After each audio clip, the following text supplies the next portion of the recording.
It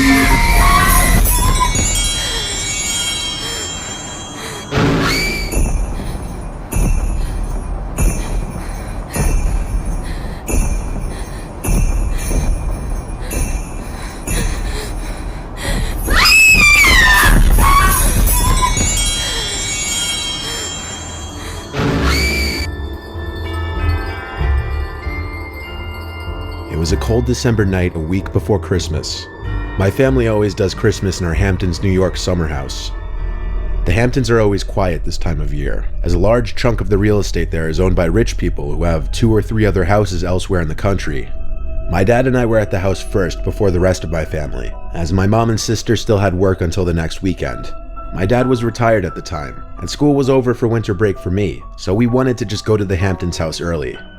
We all have our own bedrooms in this house, which sits on a quiet dead-end road.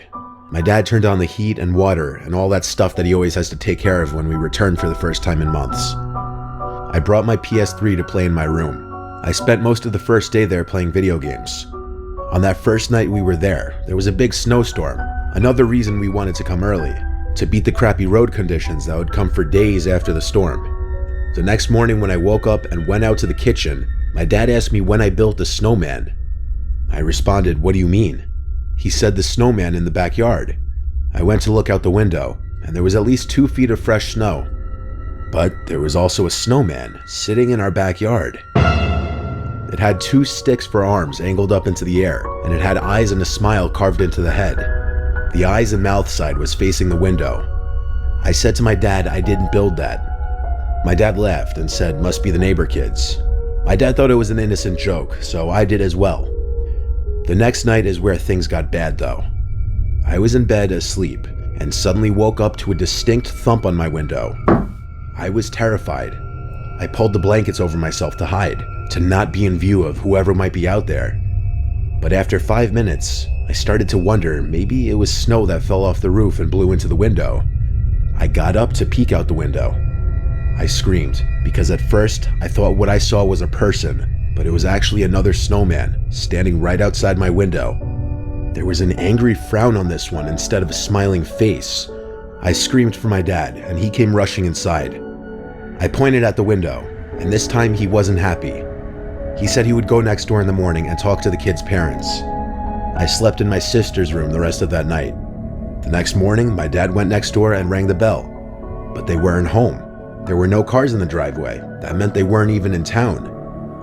That was the only nearby house with kids in it, so this didn't exactly help explain the situation. For 5 or 6 days straight, nothing else happened until Christmas Eve night. The rest of our immediate family, plus all 4 of our grandparents, were now in the house. We were in the living room. This was before dinner, but it was already dark out. Someone knocked on the front door instead of using the doorbell. We weren't expecting any other family. I started to get nervous. My dad went over and asked, "Who is it?" Someone on the other side of the door started saying, "Please let me in, I need help." The door has no peephole or windows, nor are there any windows that would allow us to see who was on the other side of the door. My dad asked what's wrong, and the voice on the other side said, "I have no one to spend Christmas with, please help me." We all looked at each other now, and my dad yelled to please leave before we call the police. The person on the other side said, "Okay, I'll leave, please don't call the police." He never opened the door. We instantly tied this to the creepy snowmen. We knew it had to be connected. And we were right. On Christmas morning, there was a note taped to our front door. It said, "To the best of my memory, I just wanted to have a little fun. I built the snowman for the boy in the house. I don't have anyone to spend the holiday with. Hurt." In one way or another, I think whoever left that note on our door and built those 2 snowmen was mentally ill or unstable. It's very unlikely that it was meant to be a joke, considering he came to our front door. I think he was dangerous, and even if he wasn't inherently hostile, the fact that he did what he did is just enough for him to be considered somebody none of us wanted to meet. Good morning, you sack of Jesus Christ, it's hot, it's cold, it's ready to go, baby. Have a great day on purpose, okay? A great day on purpose. You gotta do it for me. You gotta do it for you. You do it for your whole goddamn crew. And that's the truth.